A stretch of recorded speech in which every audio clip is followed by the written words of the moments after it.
Hello everyone and welcome back to another episode of the Tynamite Show. I'm your host Tyler, also known as Tynamite, I guess. No one actually calls me Tynamite. I don't know why it's the name of anything, but here we are. I am excited for episode 2 of the show. The first episode went off without a hitch. So proud of it, so happy with the response. So thank you so much to everyone that tuned in, gave us feedback. Bit of a different setup this time. We've updated it. I've got a nice little throne chair thing. It's way more comfortable than that fucking squeaky chair. Definitely a throne, I'd say. Would you say a throne? I'd say a throne. I was going to say armchair, but there's no actual, armrest for it. It really is just a throne. Yeah. Yeah. And we just need a slightly... Mike's thinking go either slightly lower or a side one. Mm-hmm. Because I've got pillows to push me up, Or I need some sort of raised throne. Some sort of, childlike seat to get me up. Like a little booster. Yeah, booster like a child booster seat. Yeah. Yeah, like that. We'll put that on the shopping list. Yeah. Yeah. We've got a few things on the shopping list, but we've been shopping this week. As you can see, we've got some nice little background here in improvement from the first episode, and I think we're getting a bit better with our production and our lighting and things like that. So it's just it's a work in progress. But I was so stoked with that first episode. Yeah, man, it looked great. Dude, you sounded great back there. Fantastic. Your song was fantastic. Thank you very much. Yeah. But you had a big weekend, David. Did have a big weekend, yes. Spent the Easter holidays at the Gold Coast, which was a fun time, except it wasn't very fun at all because we had a major restrictions. And to anyone else in the rest of the world, this is just going to sound like regular life, but we had to wear masks inside. We couldn't dance. Disaster for us here in Queensland. It was rainy as well, which didn't help. Dude, the weather's been a bummer, man. It's been a real fucking bummer. Yeah. It's been pretty grey. I don't mind it. I like the rain. I like the cold. But it's too much, man. It's 5 days in a row. It's like you're living in bloody England. Yeah, mate. but it's also the fact that we just had a big rain period for 3 straight weeks. Then we've had 2 days of sun and we're back to rain again. It's hey, bro. We live in fucking the Sunshine State. We live in Queensland, for God's sake. Yeah, it doesn't feel like figure this shit out. Mm-hmm. But because you're a bit dusty, so David's not going to be singing for us today, but we'll have a lot of fun with David today. I've got some things in store for him. I'm excited about this episode of the Tynamite Show. We're going to be talking about Microsoft buying Bethesda. We're going to be talking about Horizon Forbidden West, God of War Ragnarok. We're going to be doing my first attempt at my hit series, if you want to call it a hit. I don't know why I use that phrase, a hit series. Assassin's Creed The Truth. It's the most popular... It is a hit series, dude. It was popular. Dude, it's the most popular... Give yourself some credit. Yeah, it's the most popular series on my channel. It's where most of my views have come from and subscribers over the years. Where over the years I've covered Assassin's Creed lore analysis and in more recent memory, real life history. But now I'm not doing videos the way I used to do them. This is how I do them. So we're going to make the first attempt at doing a real life history segment of Assassin's Creed on the Tynamite Show and seeing how that format works. So hopefully you'll learn something, David. Absolutely, I'm sure I will. I love learning. You love learning? Yeah. Yeah. So hopefully I'll teach you something. I'll educate you, as well as the people at home listening. So I'm really excited to see how that goes. A bit more. I say a bit more casual. Insanely more casual. I'll be sitting there with a laptop, looking through my notes and chatting and having that discussion about the real life history of the Borgia. The notorious Borgia family of Renaissance Italy that was a major, figure family in Assassin's Creed 2 and Brotherhood. Main villains, in fact. Rodrigo in Assassin's Creed 2 and Cesare in Assassin's Creed Brotherhood, Ezio's arch rivals. So, excited to talk about that. They're one of my favorite subjects in real life history when it comes to Assassin's Creed, so that's awesome. I can't wait to talk about that. So, yeah, without further ado, let's get fucking right into the show.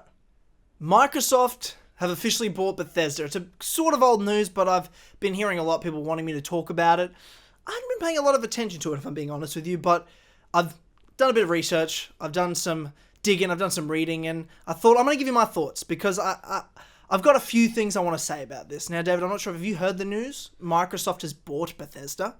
So Bethesda, just so if I recall correctly, yes. Bethesda is most famous for making the Fallout games and the Elder Scrolls games. Yes, correct. Cool. Yeah. And they were run by Todd Howard. Yep. Yeah, and then he royally fucked Fallout 76. Right.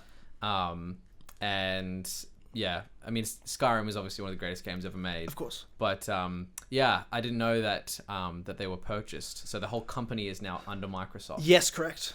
Do we like Microsoft? Here's the thing. I like Microsoft. I mean, I used to be an Xbox guy. I talked about that in the last episode of the show.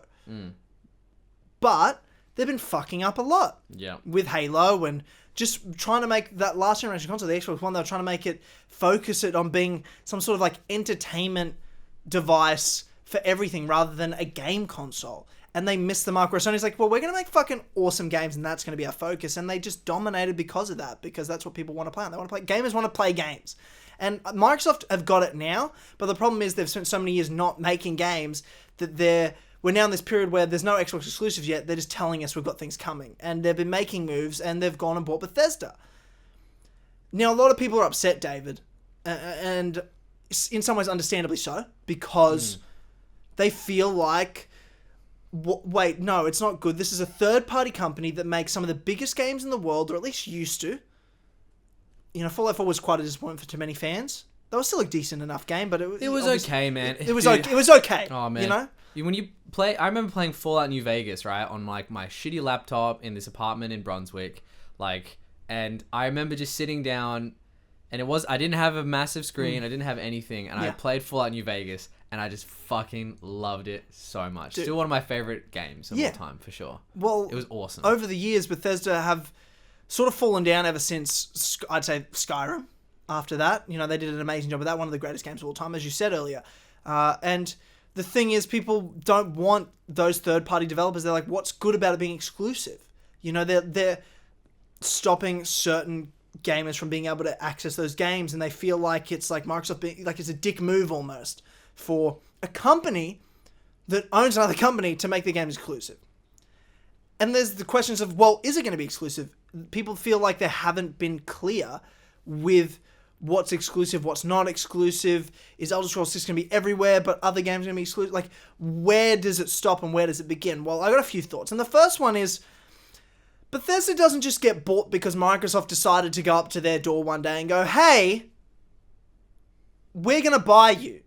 That's not how business works. Bethesda was open to being bought, which means Microsoft probably, almost certainly, weren't the only people at the table when it came to purchase. Microsoft were just willing to pay the most money, but also even the business relationship. There was a round table a couple of weeks ago that Microsoft guys, Bethesda people got together and did a bit of a round table talking about their partnership, what it means, the excitement of the future, and it looked like they're actually quite excited.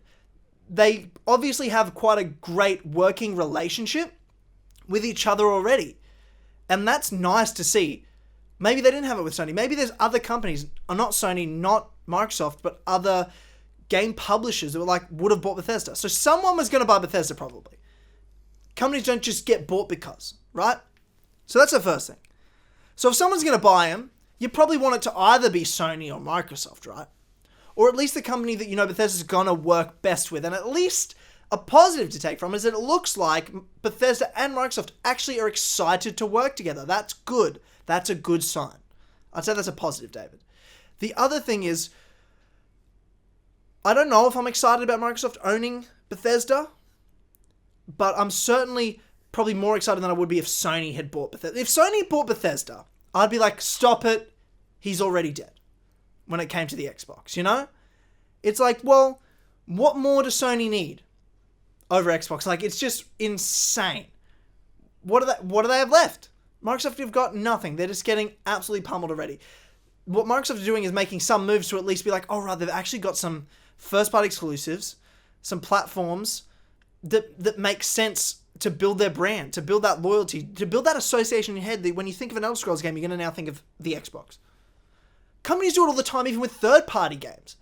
You see Assassin's Creed every year flip-flop and change in their trailers when you see it on TV, and at the end they'll either have a PlayStation 4 or whatever, or an Xbox. And it just depends on what contract they've signed with Microsoft or Sony that year with that particular game. And the reason they do that is to build your association in your brain that when you see that game, you're like, I like that game, I want to play that game. Oh, it's on PlayStation. Even though it's not an exclusive, companies do that to build an association in your brain with the console. So what Microsoft's now doing is a permanent exclusivity and association, and it builds brand loyalty. And that's what it's doing. But the thing of it is that even a good purchase? At this point in time, where does Bethesda stand in popular games companies? 10 years ago, what a genius purchase. Skyrim, the company that just brought out Skyrim, which is 10 years ago, David. Skyrim came out this November. 10 years ago, the Elder Scrolls V Skyrim came out. But since then, you've had Fallout 4, Letdown. It's not some terrible, awful game, but Letdown. And then Fallout 76, one of the... If it wasn't for Cyberpunk, it would have been the biggest disaster in games the last 5 years. If it wasn't for Cyberpunk, it came out last year. So is it even a good move? I would argue we don't know. So people are saying, oh my god, it's such a dick move from Microsoft. Well, is it? Do you even want to play the Elder Scrolls 6? Do you even want to play the next Fallout game or whatever Bethesda's working on, Starfield? I would argue we don't even know whether it was a smart move for Microsoft to do this. And when it comes to you saying, oh, it's a dick move. It's a dick move for Microsoft to do it because that means less games can do it. Well, it's better Microsoft than Sony because when it comes to an Xbox game, you can then play it on probably the Xbox One, definitely the Series X, and also the PC. So more gamers can play exclusives from Microsoft than they can from Sony anyway. Because if it was Sony, it's just coming out on the PS5 and that's it. Go fuck yourself. So I would argue it's probably better that it's on Microsoft's end, especially because they're on the short end of the stick already when it comes to exclusives, when it comes to their platform. So what it's doing is that it's actually evening out the playing field a little bit, which is exciting because it means Sony can't get complacent and is going to keep doing what they're doing and keep aiming for a high standard. And Microsoft's going to keep chasing them. Competition breeds better products for the consumers. So that's a bonus. I'm going to look at it that way. Now, I can talk from a place of privilege, I guess, because I'm someone that can afford to have both consoles if I want to. I have a PC. I don't necessarily even need a Series X, which is also a good thing. But that's the point. Is it better for Microsoft? Is it better to be Microsoft than it is to be Sony? And I think it is. Now, there's a clip from the roundtable when it talks about what's exclusive and what's not, because there's confusion there. So, David, if you could just hit play on that clip for me, please. This is from the roundtable with Bethesda and Microsoft. Since we announced this deal, but one of the biggest ones, Phil, is this question about exclusivity and how you think about that and how that's going to work with Bethesda. Yeah, I see it. I see it in the community. I listen to the podcasts and all the questions. So I'm going to try to be as clear as I can because that's what I just think it's fair. So obviously I can't sit here and say every Bethesda game is exclusive because we know that's not true. There's contractual obligations that we're going to see through, as we always do in every one of these instances. We have games that exist on other platforms, and we're going to go support those games on the platforms they're on. There's communities of players. We love those communities, and we'll continue to invest in them. And even in the future, there might be things that have either contractual things or legacy on different platforms that we'll go do. But if we're an Xbox customer, the thing I want you to know is this is about delivering great exclusive games for you that ship on platforms where Game Pass exists. And that's our goal. That's why we're doing this. That's the root of this partnership that we're building. All right, pause it there. And the creative capability we will... So there's a couple of things, David, to break down here. Mm-hmm. The first one is contractual obligation. That's the first answer he gave. So what he means is that they've just purchased them. This is like day one of Microsoft owning Bethesda. So Bethesda already have deals signed with other people. And I brought up earlier that there's deals such as potentially marketing of games that are coming in the next 12 months, 24 months, 36 months. That Bethesda have already signed, let's say, with Sony. So when you go to the cinema or you're watching on TV and you see Starfield trailer and at the end it's going to pop up a PlayStation 5 logo. That's Sony and them partnering that they're going to associate that game with that console. Now, they can't get out of that contractual obligation. What Microsoft have is they own Bethesda, which means they also own the contracts they have. They can't just forfeit those contracts. They've got to own them. So what he's saying is, what Phil Spencer's saying is that, yes, straight away, these games are not going to be exclusive. So for the next 2 to 3 years, these new Bethesda games are not going to be exclusive because they've already got contracts signed. Not because they don't want them to be exclusive. If Phil Spencer could make every game from now on this point from Bethesda exclusive, he would fucking do it. But there's contracts signed, they can't do it. They're already on platforms, they want to make sure you can play Skyrim on the fridge for the next 5 years. That's already happening. They can't change that. And they're not going to change that. They're still going to support it, whatever would be a live service or would be being functioned and worked on anyway.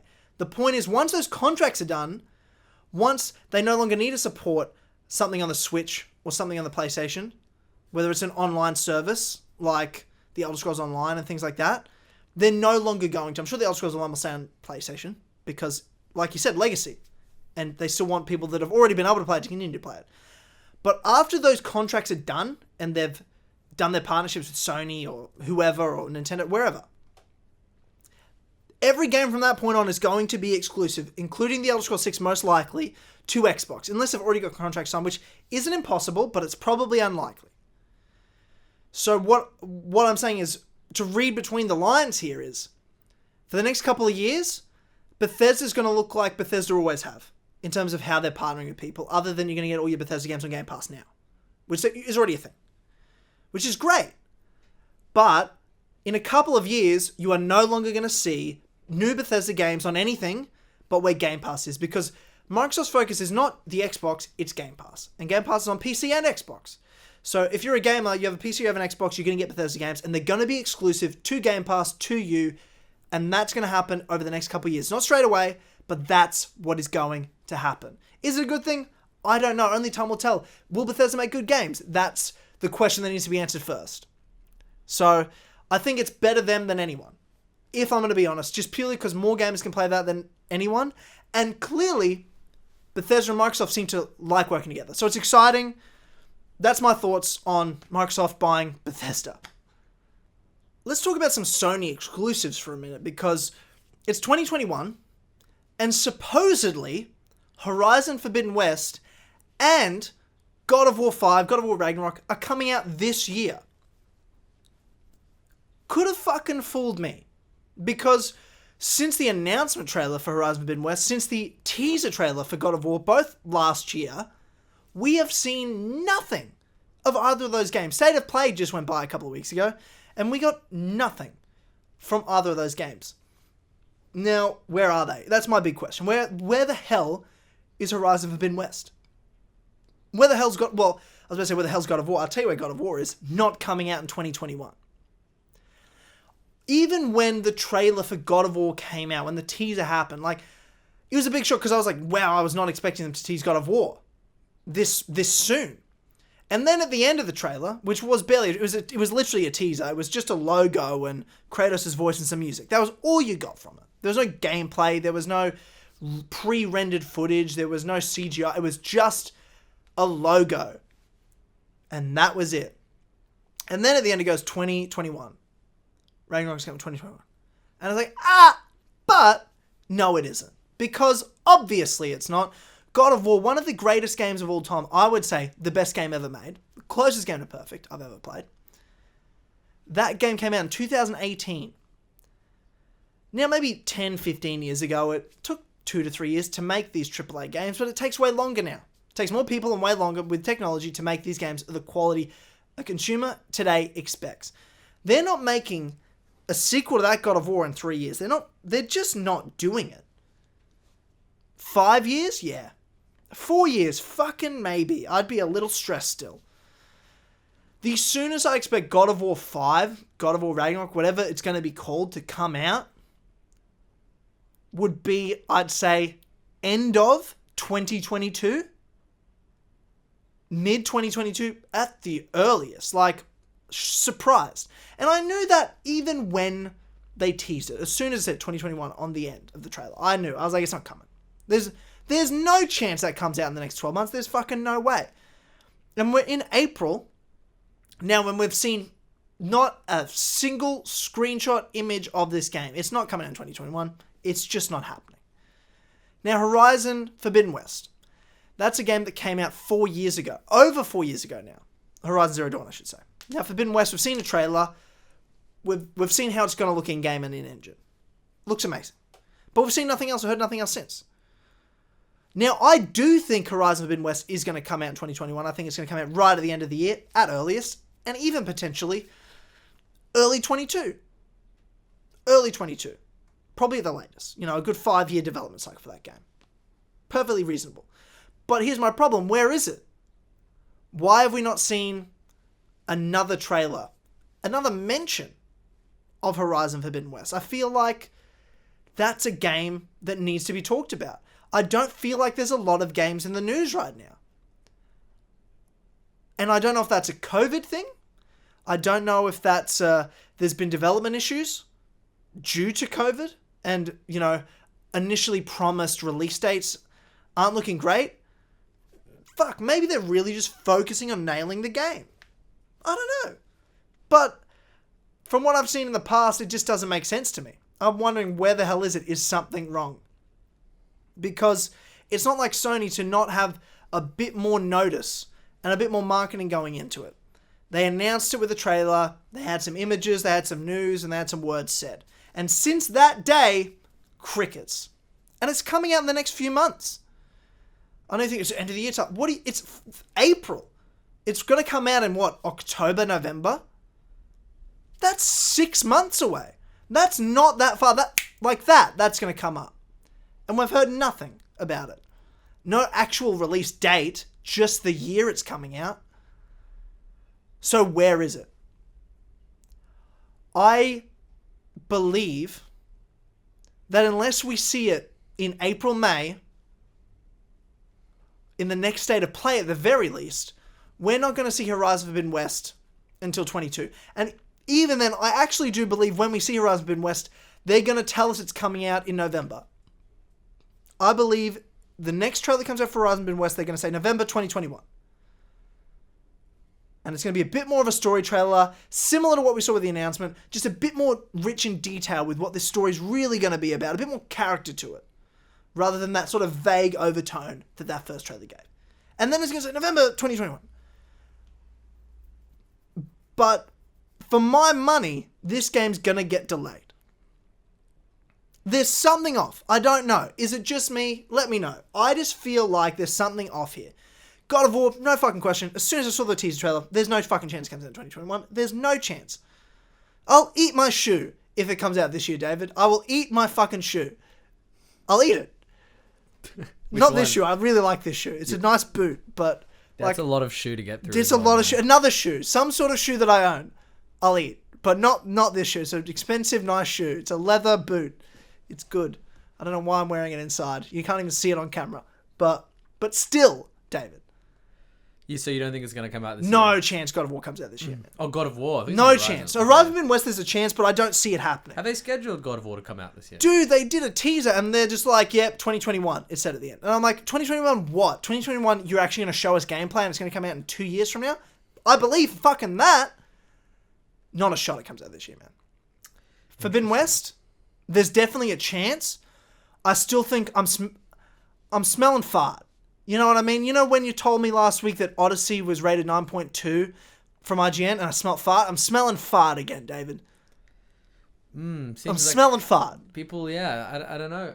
I guess that's always... Has that always been the way, though?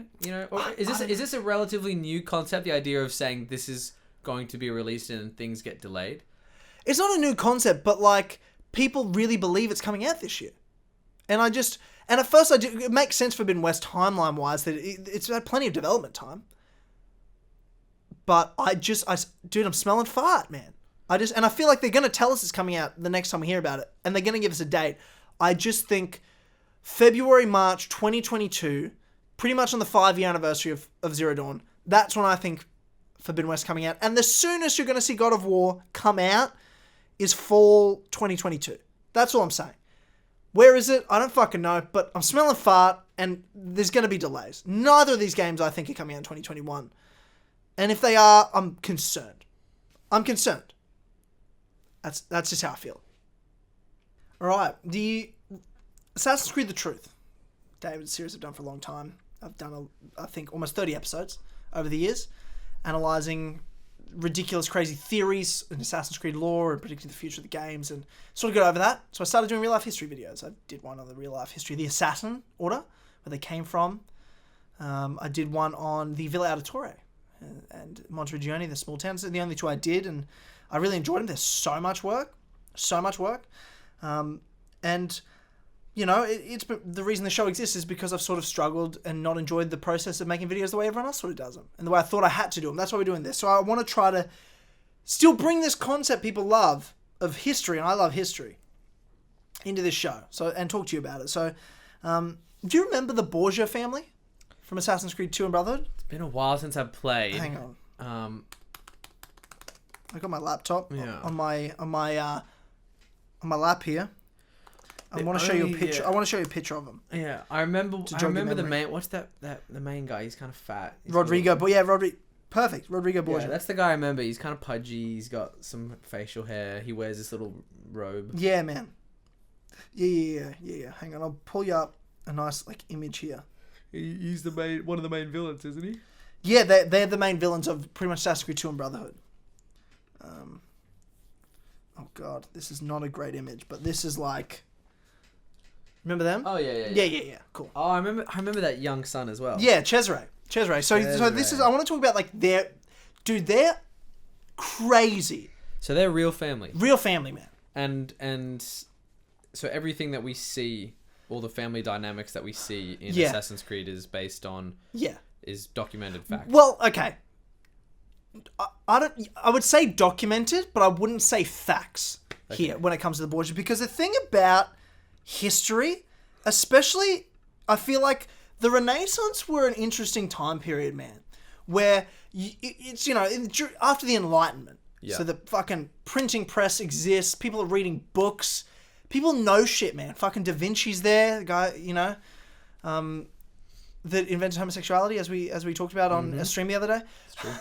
There's a reference to that, guys. It's a fucking joke. Relax. But I feel like back then, man, everyone was just fucking everyone in the Renaissance. Everyone was just fucking everyone. And what I mean by that is, it was really debaucherous time period. So when you read about someone being an asshole, they probably lost whatever war was going on, whatever debate happened, and they got murdered, and their fucking hated gossip bitch enemies wrote about them and said they fucking used to do this, they fucking did witchcraft, they poisoned people, they fucked their sister. History is written by the victors. History is written by the victor. Shepard. And yeah, 100%. Now here's the thing, Borgia probably did all these things, but so did every cunt that lived around him that won. But they didn't write them about themselves, did they? You know what I mean? They're not talking about how they fucking got sodomized by the fucking, pastor. The Catholic Church around a lot. They didn't talk about how they would fucking the blacksmith down the road. You know? Hectic, hey. They weren't talking about their mistresses. They're like, I didn't do that shit. But fucking the Borgias did. They fucked their sisters. But the reason that's talked about, it may not even be true. There's such a bad reputation on the Borgias, man. Such a bad reputation. So I feel like if it's corroborated by more than a few people. But here's the thing, it's not. A lot of the facts are written by various people that write about their personalities, what they did. So there's things that are probably true. But then when it comes to how evil they were, because the Borgias are known as quite an evil family. Can you Yeah, let's unpack that. I mean, so the Borgia, the first famous Borgia, there's two Borgia popes in history.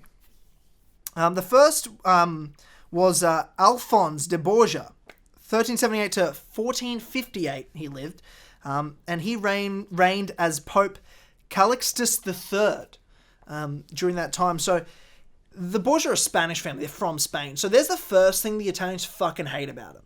True. So the reason they're written shit about over the years. Spaniards. They're fucking Spaniards. And I mean, Rodriguez called the Spaniard in Assassin's Creed. The Italians didn't like the Spaniards? They fucking didn't... Well, they didn't like that fucking Spanish people coming over, trying to get power, in the Catholic Church, the papacy and shit. True, yeah. So you've got Alphonse Borgia, who becomes Pope, right? And he's the first big famous Borgia from Spain. Now, his nephew is Rodrigo. He makes Rodrigo a cardinal during the time of his papacy. And that's the thing a lot of popes did. It wasn't actually about... Well, it isn't even now. But, especially back then, it's sort of someone become pope and they then fucking plant their family or friends and shit as cardinals because they're the only people that could become popes next. So they fucking... It's almost like some sort of... Nepotism, man. It's nepotism. Dude, it's like a monarchy that's not a monarchy. You know what I mean? They want their fucking son to be here and there and shit. So... Happens today, man. Politicians, man. Dude, and nothing's changed, man. Yeah. Nothing's changed. There's just a lot more fucking incest back then. Today. Yeah, I was about to say, actually today, there's way more incest today. Yeah, Trump 100% fucks his son. Yeah, dude. 100%. I got some fucking questions is what I'm saying about You the want Trumps. the bitty? Sucking on his nipples or some shit. They probably do that shit, man. Who Dude, the it's fuck knows? wild, man. Isn't it wild, these fucking rich people? Yeah, so Rodrigo became a cardinal, and he's been accused of buying the papacy. 1492, Rodrigo became Pope Alexander VI. And he was accused of buying the papacy, you know, promising certain cardinals certain things, certain people certain things to vote him into the papacy. He becomes Pope, 1492. And he elevated no fewer than 10 of his relatives to the College of Cardinals. Coincidence? You tell me. That's all I'm saying. So he also elevated his son, arguably his eldest son, arguably not his eldest son. The details are a bit askew. His name's Cesare Borgia. Now he has, and again, details are askew who's the eldest, Cesare or Juan, also known as Giovanni. Depends on what you read. I don't know why the fuck Giovanni's known as Juan in a lot of places. I don't know. But Giovanni was the eldest son. He became commander of the papal armies. Let's just say he's the eldest son, for argument's sake. But there's some debate on whether he was born in 1476, 1474. Whereas Cesare's like, was he born in 70? Yeah, anyway. Juan's the commander of the papal armies. Cesare's a cardinal. Perfect place. You've got the leader of the armies that's going to fucking conquer shit. Is a Borgia. One of the cardinals, Cesare, Borgia. Future pope, perhaps. What Rodrigo's doing is planting his family into power. Now, the interesting thing we need to understand about the Borgias, David, is how quickly they rose. So you've got Alphonse Borgia, who died in 1458. So 1450s was pope. And then by 1490s, his nephew's the pope. That's a very short amount of time for a noble family to become as influential as they are, to have that sort of reign. So, insane, in fact. So, to have a family rise that quickly, you've got to do some fucking backstabbing, man. You got to do some backstabbing. You got to do some weird shit. You got to buy your way in. That doesn't hold long-term success. So, the reason I would argue the Borgias, from all my reading and understanding them, it's a family I've done a lot of research over the years and I'm very interested in, is because they pissed a lot of people off, man. They had a lot of enemies.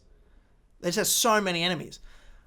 I mean, the Medici had a fuckload of enemies, but there's a lot of families that you don't know about and they're not quite as notorious, I would say, or as famous, because they don't give a fuck that 500 years later you're going to read about them in a history book. They just give a fuck that they've got money, wealth and power, their sons, grandsons, and so on are going to have wealth and power.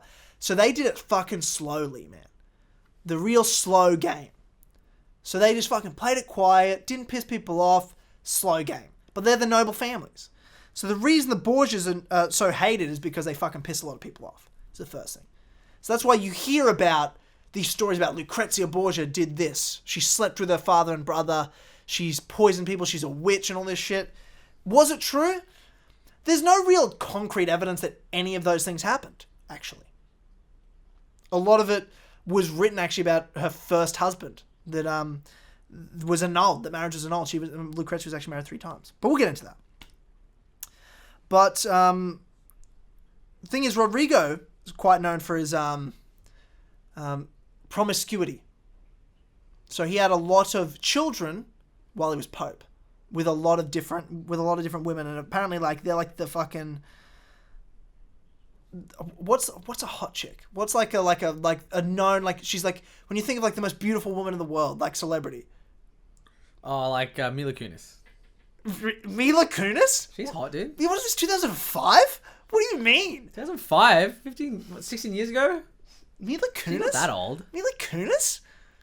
I mean, like, who's the most famous woman today? Like, I don't even know. I don't know. Who do you think's hot? Fucking... What? Ariana Grande? She's hot.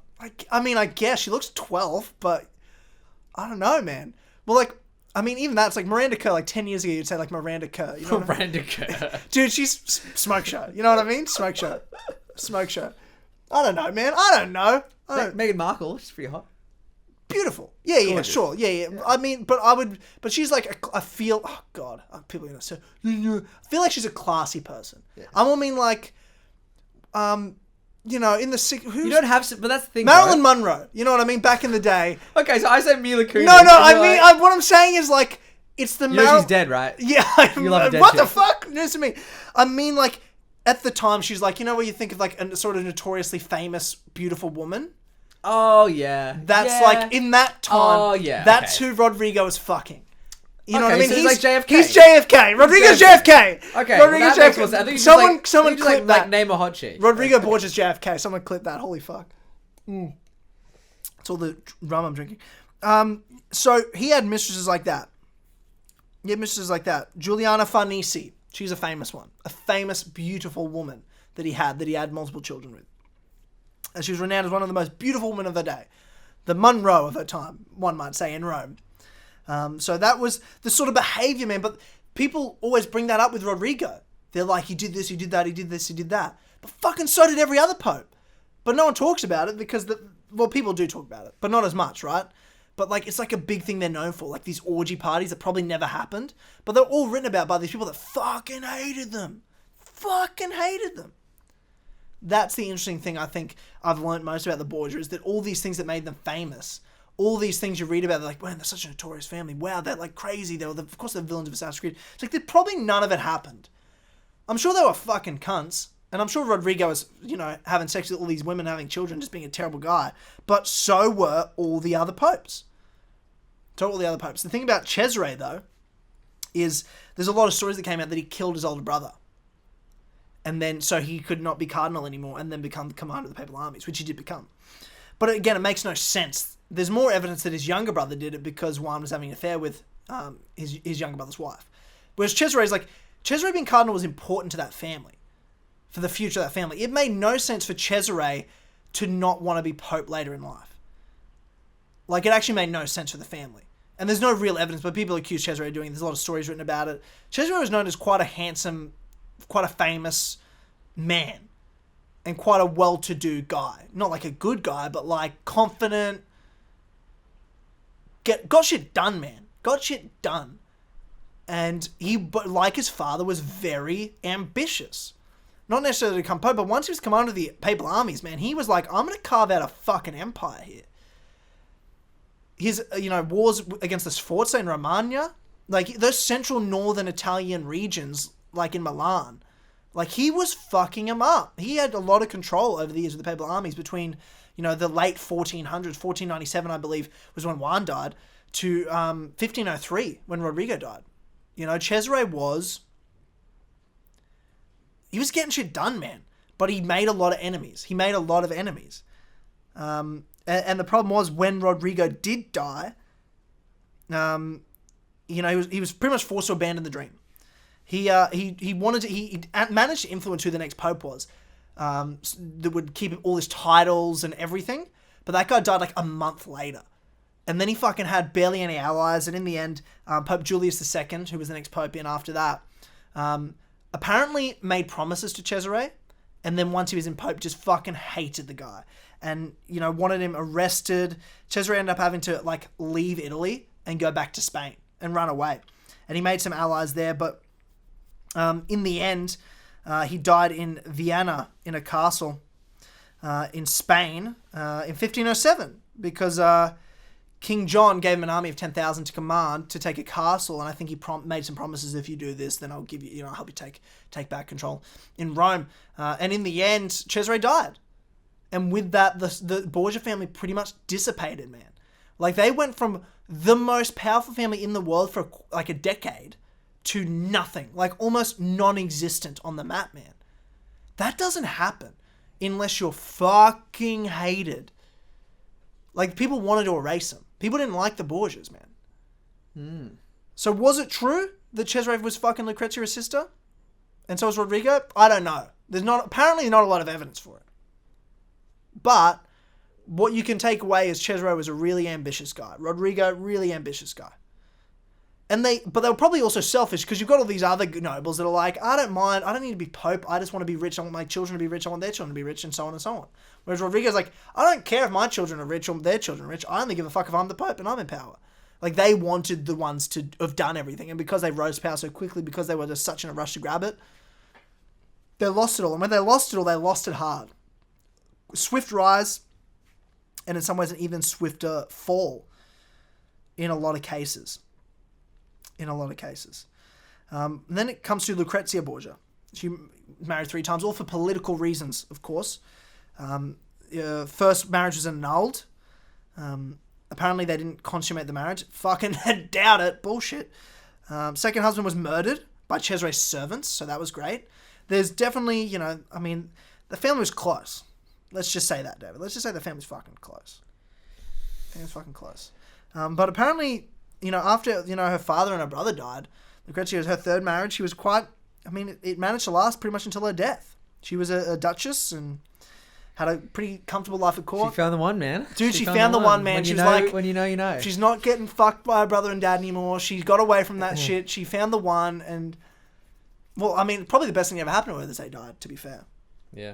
To be fair. But she was accused of incest, had a reputation of being a whore, a poisoner, a witch. But again, I think a lot of it came from her first husband. What woman didn't back then, man? Every woman was a fucking adulterous witch. Back in the day. Fucking now, man. Because now you need to have at least some evidence. Back then you didn't even need evidence, bro. Yeah, I don't know, man. Of accusing a woman of something. And it's the other way around now, bro. No one's accusing women of shit now. No one's going, she's a witch. Imagine that happening. The pendulum has swung full circle. Oh, dude, it's a beautiful thing. But man, the Borgia, there's still known relatives of the Borgias. Of Cesare and Lucrezia and stuff in the world. I think one was a president of some small European nation in 100 years ago, not even 70, 80 years ago. Wild, man, wild. But part of the reason for their reputation is they were definitely, these guys were ruthless, ambitious guys, man, and they murdered a lot of people. They backstabbed. They bought the way to the top. No doubt about it. These guys were fucking treacherous assholes, but so was everyone else. And because they made so many enemies, because they rose so quickly, their reputation was tarnished, and when they fell hard, and everyone wanted to get rid of them. They had a lot of enemies. So once they didn't have that power anymore, Cesare was done. Yeah, so they're an interesting family, man. I'm almost disappointed. When I did a lot of my reading and research for this, I was hoping everything would be true, I was like, oh yeah, all this crazy shit happened. They were just this insanely debaucherous family, and everyone else was really normal, and everyone hated them because they were debaucherous. It's no, everyone just hated them because they had the power and they didn't, and how they got it, how quickly they got it. Jealousy, man. It's just jealousy. But the Borgia, man, interesting family, and they just interesting because they just came and went. They really just came and went. And the most important role in that time period, in the Renaissance, being the Pope. It's like king of the world at that time. The Catholic Church ran fucking everything in that time. So, yeah, wild. But that's a real life history of the Borgias, David. There you go, man. Yeah, dude. Hectic. There's just no evidence. There's just no hard evidence for anything except for accounts. But that's the thing about the Renaissance, man. It feels like everything you read in evidence is gossip. It's all fuck, because everyone knew each other. All the philosophers Machiavelli and shit, they all fucking knew them. Yeah. Machiavelli met Cesare. When he's writing about Cesare, he met the guy. It's not like these scholars, or a journalist, witnessing an event and then writing about it. It's they actually knew them personally and had bias to that person. Yeah. And probably whatever was written about them was, heavily influenced by exactly. Women and things like that. Exactly. So there's because there's that personal element to it, they're writing from a personal perspective. They're not writing from an eyewitness or a observer fly on the wall. They're writing from, that dude fucked me over. Fuck that guy. He fucking poisoned bitches. He fucking slept around. He fucking cast spells and shit. You know what I mean? Crazy, hey? Crazy, man. Crazy. Fucking history, man. History. Interesting way of doing it. I couldn't imagine doing real life history this way, but hopefully you guys enjoyed this sort of format. Really the most casual, some would say, way to do this. But let me know what you think down in the comments. Did you like this? Should I just give up on the real life history stuff? But I feel like that was fun. Did you learn something new today, David? I did, yeah, I did for sure. That's good. That's all that matters. I'm here to teach David because he's an idiot. So Honestly, I love learning. I think because I learn every day because I don't know anything. So Just like a big baby. I'm just a big sponge, man. A big old dry sponge. Big dry sponge. I'm trying to just fucking wetten you up, man. Just Thank trying you. to moisten you. Moisten. Are you wet? Would you say you're wet right now? I'd say my mind is moist. Your mind's moist. Oh, Jesus. I mean, that's it for all our major segments today, David. But I've had an idea. Now, today you're not going to play us a song, and that's fine.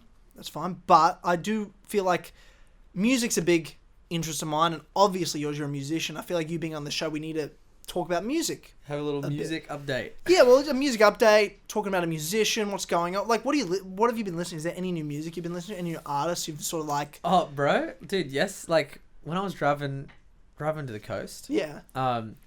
I, like, had a massive... I really fucking like the Beach Boys. Dude, you were playing the Beach Boys the other day? Yeah, man. I there's something about their music that's just like so catchy and well put together, and like the way that they like. We don't have bands that have like 4 or 5 part harmony. You know, like with all the boys are singing different harmonies. Like someone's on falsetto, someone is singing the melody, someone's got the lower harmony, and someone's got some interesting lines in the middle. And they just have some fucking amazing songs. Yeah. That are just so unique to the Beach Boys. Like you hear it and you know exactly who you're listening to. Yeah. I don't think any band has ever quite been able to replicate it or... Name a song by the Beach Boys everyone would know. Because if people are like, oh, I've heard of the Beach Boys, but like, what's their song? Like, wouldn't it be nice? Yeah. Yeah. If the world was Cadbury. Yeah, exactly. I mean, that's why people Is that know an this Australian song. thing? I wonder if that's only an Australian ad. Maybe. Yeah. They use that song on a Cadbury commercial. I guess everyone in our generation knows it. Yeah. That song because of 50 that. First Dates, Adam Sandler. Wouldn't it be nice is on there? I haven't watched that in ages, but yeah, that's how I think of that song too. Yeah. The Cadbury ads growing up. Yeah, but they've got like some awesome songs. So they've got obviously Wouldn't It Be Nice, and then they've got Good Vibrations, which I think is a sick song. It's just got that. It's got this little synth in there that kind of sounds like this. I can't even know how to describe it. The only way I can describe it, it sounds kind of like a little Halloween sort of synth, but it's not a Halloween kind of song. But it's just got this little Halloween synth in there, and then it's just got this really great energy that it's sort of like it's just got this really great energy. But then they've also got this song called Kokomo, which is it's like you're lying on a beach in the Caribbean and you like this song is playing. It's just like that kind of song. Would you play would a Beach Boys be something you'd ever cover? Would that be something like you'd want to play their music, or is it just more music? If I was to cover Beach Boys, I'm gonna listen to it. If I was to cover Beach Boys, I would cover it like the Beach Boys and do like a 4-part like videoed harmony. Yeah. So I'd film myself singing the 4 parts, blend them together. Right. I would sing, because that's why I think the Beach Boys is so unique, is because they've got really awesome vocal harmonies. Yeah, of course. So that's what I would do, is I would learn each of the vocal lines, and then I would record myself singing each of them, blend them together, and then put them over a track or something like that. Right. Okay. And they've got this song, you know that song, ba ba ba ba ba ba. Yeah. So that song of theirs, it take literally my sounds hand. like they're at kick-ons. Yeah. It literally sounds like they're at kick-ons. Like after a big night out, they're someone like just stuck a mic in the middle of the room and just going ba ba ba ba, and then they all just like start singing. Yeah. And then because you hear them laughing, you like hear someone say, "Oh, pass me the ashtray." Yeah. You hear someone just goes ba ba black sheep, and someone just someone like is just giggling No in the background. way, no way. I was listening to it, I was like, dude, these guys are literally just in the studio, probably just smoking doobs and like having beers and just like playing. Like imagine that, and it's like it's got millions of views. Like imagine just sitting down with your mates and just recording a bunch of shit and laughing, and they're just laughing their asses off, recording this just a song about nothing. Yeah. Yeah, and they're laughing while they're singing, which is really funny. my Like God. the second, one of the second verses comes around, and he's just like, "Tried Peggy Sue, tried Peggy Sue." He's like, they just start like giggling. They just can't hold it in. I just love that. I think that's what's so cool about. Oh my God. That's also you really feel like they're all mates. You know what I mean? Yeah. I love it. I've been vibing with country a lot lately. Yeah, I've been, man. Yeah. Massive into country. You've been dealing with it. I have been. You've been dealing with is a great word. Yeah, dude. You've been dealing with it. It's not like you've been, I've been listening along. Like, you've been dealing with my problems. And that's cool. Like, I don't mind a country song from time to time. But what happens is like, a new country song will come out, and then Tyler will just play it on repeat for a 20-minute car journey. So we listen to the same song like 5 times. No, we listen to the same 3 songs 5 times. That's what happened this afternoon. Yeah. You know, like that. But that's like, for me, Yeah, it's like, oh, that's cool. Like, I get it. And then, And it's then just- like, and then it's I'm over- and like, then I it don't comes think you around- heard it. I don't think you get I it. don't think you heard it right. I'm just gonna play those 3 songs again. I'm like, oh, yeah. cool, yeah. Yeah. Oh, cool. No, but I get it. Everyone has that. Everyone has their like phase, you know. Oh, dude, I could listen. I'm that guy. I could listen to the same song when I like it, fucking 1,000 times in a row. Yeah, I true. just repeat that shit until I'm fucking sick of it, and then I'll never listen to it again. That's how I operate, man. No, I get that. I definitely have that. With some songs. There's there's one country artist that you and I got introduced to this week on a live stream. Yeah. Fucking man by the name of Wheeler Walker Jr. Now, I'd heard of him. Yeah. Because I listen to a lot of comedians' podcasts, and he'd been on like your mum's house and stuff, and I'm like, I don't want to listen to some fucking country artist. Like, who cares? But then like I had Toby on stream messaging me, and of course fucking Ollie O'Neill's into him. No shock there. But do you want to pull up? Type in Wheeler Walker Jr. I want to play something of him. This is the funniest shit I've ever fucking heard. Like, you got this country artist, his name's Wheeler Walker Jr. And if you're under the age of 18, don't listen to this. But for the love of God, this is genius shit. Yeah, we don't want to watch live Wheeler Walker Jr. We want, like, music videos. What's your favourite one that we listen to of Wheeler Walker Jr.? I think a classic is "Fuck You, Bitch" for sure. Yeah. Fuck You, Bitch is definitely a classic. All the pussy you will slay. That's another great That's tune. top of my list. I love the opening line. I think If my dick is up, why am I down? just read the names of these. Honestly, we could just go through and just read the names. Read the names.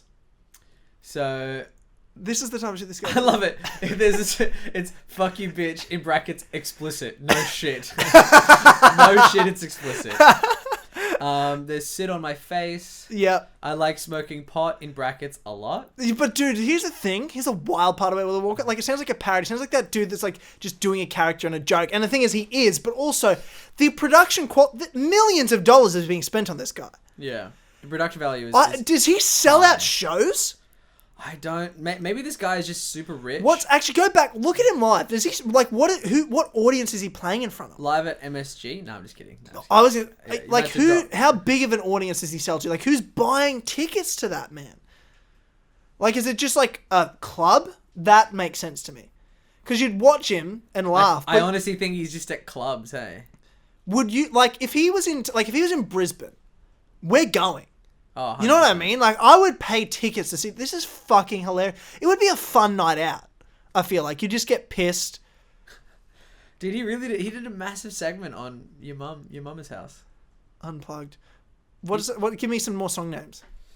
Anal in the Dishes. Anal in the Dishes is a good song. It's a real story to it. I sucked another dick last Dude, play All the Pussy. He's Will got an Slay. apology video. Should we watch the apology video? What's he What? apologizing for? How recent is Wheeler it? Walker Jr. reviews Diplo's new country album. That's a fucking title. What else is there? Fuck You, Bitch. Should we listen to Fuck You, Bitch? Just to give people a bit of a Fuck you, vibe? bitch. Yeah. Top one there. Wheeler Walker's brand new album, World War III, features. It's all the called pussy you World will War slay. III. Yeah. Yeah. Dude, that album's got bangers on it. What album? What's on the album? So, All the Pussy You Will Slay. A great and song. I Like Smoking Pot a Lot. A lot. And That's a Fuck great You, Bitch. Great songs. Those are probably my 3 favorite songs of his. This is not Wheeler Walker Jr. This Who's is an this? ad. This is an ad. Do you want to mute that? What the fuck is this? It's just like. a Dude, to be country fair, I'd album. listen to that song. I'm probably going to download that. Sounds That's- like every other. Dude, country it sounds song, like bro. all country songs sound the same, David, but they're still good. Are we playing some Wheeler Walker? Yeah, go forward a bit. Go to like 30 seconds in. Okay, play from here. It's called Fuck You, Bitch.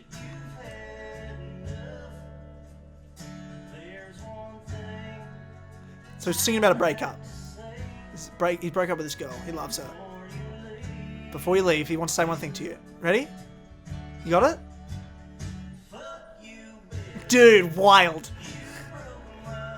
It's like he's burning a picture of her. Fuck your friends. Dude, my favorite lines come. This is fucking hilarious. Fuck your dog. I hope he never comes home. That's like like this guy. This What? has 29 million views. 29 million. Pause it now. 29 million views, man. On this. 29 million people. 29 million. What do you think of his like melodies? Dude, like, I want to see him on Joe Rogan 100%. really? We haven't heard him talk though. Some of these comments. My dad was sitting out in the yard with a Bud Light listening to this. Your parents are divorced, clearly. Oh my god. Oh, is my rum finished? Oh, it is. Oh, that's so sad. Dude, wild, man. Who hurt this man to the point where he hopes her dog doesn't come? Shit. Dude, wild, man. Dude, this is for my ex-wife who left me 2 weeks after I started chemo. Fuck you, Edit. bitch. Chemo and surgeries, I'm still alive. Oh, it's got 18k likes. Oh, Dude, let's see some of these. dude, comments. top comments are the Damn. best on things like this. Yeah, I fucking love comments. Dude, isn't there anything better than just reading fucking hilarious comments? That's insane, man. Fuck you, bitch. What did you like about the song Anal in the Dishes? I can't remember it. Because it's about like, yeah, we're together now, been married for a long time.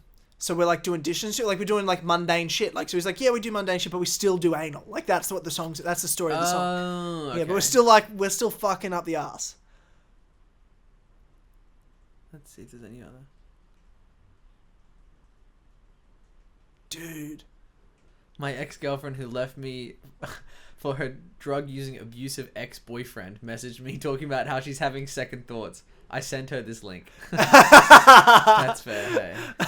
Fuck your dog. Oh, he never comes up. But here's the thing, like, the dog's missing. Like, we do not skip over that point. That's the what I dog like about that line. Yeah. That's what I like about that line is like there's so much packed into that line. Yeah. The dog's there's a whole history of the dog running away. She's cut up about it. He's obviously comforted her. Yeah. And now she's left him and he goes, well, fuck you, bitch. I hope he never comes home. Yeah, I hope your fucking dog is dead. Yeah, dude, there's a deep history to that line, man. Like, we can't just brush over that. But even, like, thinking, like, fuck your friends for tearing us apart. Like, obviously, like, all our friends, like, fuck this Wheeler Walker Jr. guy. You know? There's a lot of depth to his lyrics, Dave, and I feel like people aren't appreciating that. I know it sounds like just, like, you know, expletives, but I feel like there's some real depth to Wheeler Walker Jr. Could you put on All the Pussy You Will Slay? Because that's a real, like, father-son love. That's true love, man, for, like, a parent. This song, I still don't know how I feel about this song. Why is that? Why? It's just like... no, never mind. Dude, I didn't know these ads existed, man. They're literally just playing ads for songs. And also, I want to listen to this song. You need to save these, man, for me.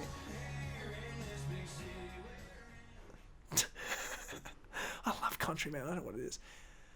This video is dedicated with love to my son, Wheeler Walker the Third. Dude, Wheeler Walker the Third. There's 3 of them. The first line's the best. Like, this song's nothing without this first line. Dude, straight up, this acoustic like work is like really nice. Would you say he's a good musician or a good guitar player? Oh, the music quality is great. So well produced. There's people in the room with him playing this that agreed to this.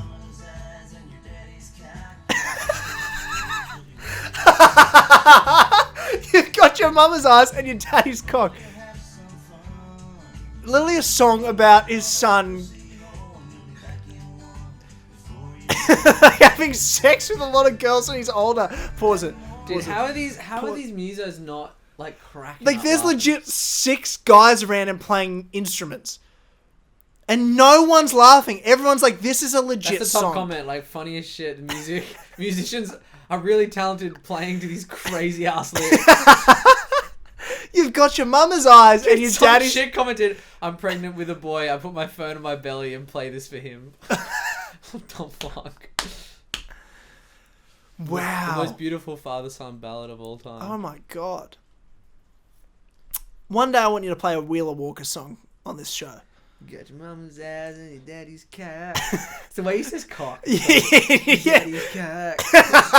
It's his funny, face. dude. Face too. He's looking so passionate. Like, I really want my son to listen to this one day. That's the sort of passion that's in the lyrics there. You know? Like, he really wants to, like, it's a real dedication piece to his son. Mental, man. Mental. That this is a thing. And what's it, like, talking about just coming out of the womb and he's going to be back in one again soon. Like, he doesn't say womb, he says another word, but, dude. Like, who thinks of that? What's wild? I mean, the guy is like, he's just such a troll, right? Oh, dude, it's amazing.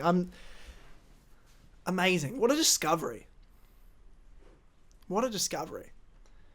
He's someone whose career I will follow closely. Crazy. I wonder what he's going to come out with next. I want to know what he's apologizing for. Go back to that apology video. Same. Does it have anything in the description? It's got such a good like to dislike ratio. I'm so fucking excited to watch this. Okay. Hey y'all, it's Wheeler Walker Jr. I'm long overdue to make a statement about my last incident. I wanted to collect my thoughts, seek some real guidance, and come to you with a complete thought before I did. Pause it. I Pause it. was There's nothing he's thought about before doing this video. Like, he looks... I wonder, I just can't tell if this is legit. He is not being serious. Alright, let's just watch it. made aware of the video being posted to TMZ with hardly any time to think before it was released to the public. What's the video? The video started me on hour 342 of a 342-hour bender. I almost fell off the chair. 342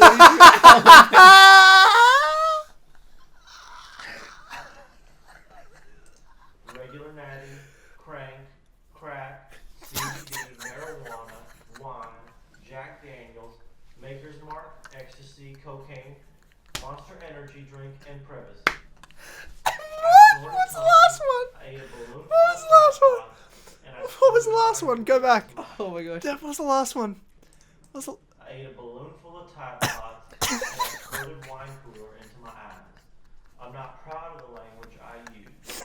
Using the words bitches and sluts is not fucking cool.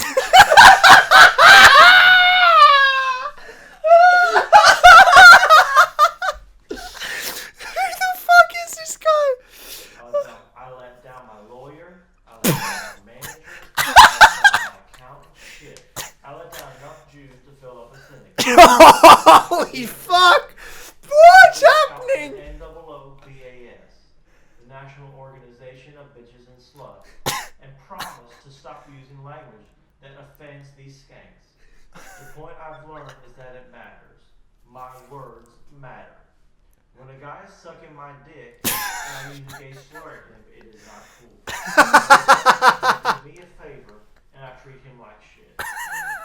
This week, Dude, stop in an this. effort to do better, Dude, Dude, this is hilarious. this is, as soon as you're like, dude, the line dislike ratio is off the charts, I'm like, I can't fucking Dude, wait. that's hilarious. Oh my god. Wow. This is the most... like, this isn't real. You know what I mean? Like, the way to start... How long... What do you say? Hour 42 of a 348-hour bender? Yeah. So, Wheeler Walker Jr. Yeah. is... Are you going to ruin his character for me right now? No. Okay. I think it's like he's a comedian and a musician. Yeah. Obviously, his name is Benjamin Isaac Hoffman, and his first album Redneck Shit debuted at number 9 on the Billboard Hot Country Albums charts, Wow. and number 1 on the Billboard Top Comedy Albums chart, and number 127 on Billboard 200, and was the first album in over a decade to debut in the top 10 on both of those charts simultaneously. Holy shit. That's fucking hilarious. This is... I love this guy, David. Like, I want to follow his career now. I'm now a fan of Wheeler Walker Jr. Like, what a bizarre... Oh, dude, Do you know what's reminded me of? Look at who's on that video at the end there. Talking about country. Post fucking Malone. Yeah, bro. Remember when I showed you that the other day? Yeah. That video of Post Malone going country? How fucking good was he? Yeah, man. He's a true artist. Dude. Sure. Unbelievable, man. Oh, he's got a full episode with Bert Kreischer. Wheeler Walker Jr. Dude. Full episode. Once we're done recording the show, I need to watch this shit. Crazy. Wild. But dude, that's my music update for you, David, is this guy, Wheeler Walker Jr. But you were there when we got introduced on stream, so fuck.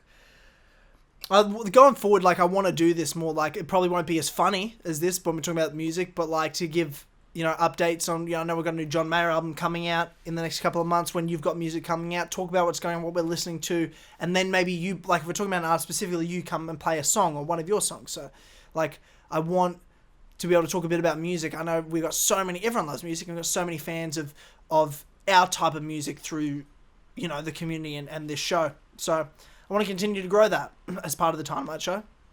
But love that. Yeah, so it's exciting, and to have you on the show as well, like an expert in music. For sure. Like, I can sit here and talk about video games and movies and TV shows all I want, but you're the music expert, and that's why you're here. Other than you're fucking hilarious and you're my friend. But other than that, besides that point, yeah, so, well, David, thanks for joining me again, man. Thanks for having me, man. I appreciate the fuck out of you for being here and helping produce the show. Absolutely. Show with me. People loved you, man, that first episode, and I'm sure they will again. We'll be back strong next week. So yeah, exactly right. So we'll be back next week with another episode of the Tynamite show. We'll keep improving the show as much as we can, keep trying new things, new segments, new things like that. And the show's going to grow naturally. I can't wait for that to happen. And of course, if you like what you listen to here and you want to hear more, head over to patreon.com/, as always. And for just $1 a month, you get exclusive access to the best podcasting on the internet, the Clubhouse podcast, plus early access to this show. That comes out every single Tuesday for audio listeners. And then Fridays, of course, in video format and audio on podcast services, Spotify, iTunes, SoundCloud, and on the Four Pillars Network on YouTube for a full video, plus clips on my channel throughout the week. Continue to support the show. Appreciate the fuck out of you guys. Thank you so much for listening and for watching. And we will see you all next week. Thank you so much. Goodbye. Big thanks to our Patreon producers for making this show happen. We have Avery Dobbs, Clark, 53, Damien, does the name William Miles ring a bell, Frentino, Flash Paradox, Jesper Olsen, Just Put an End to Me, Olberg, King Richard III, Real Kermit Cinema, Ryan Hafer, Tristan Weaver, Viridian, Ballsack 47. Thank you guys, wouldn't be here without you. We'll see you next time.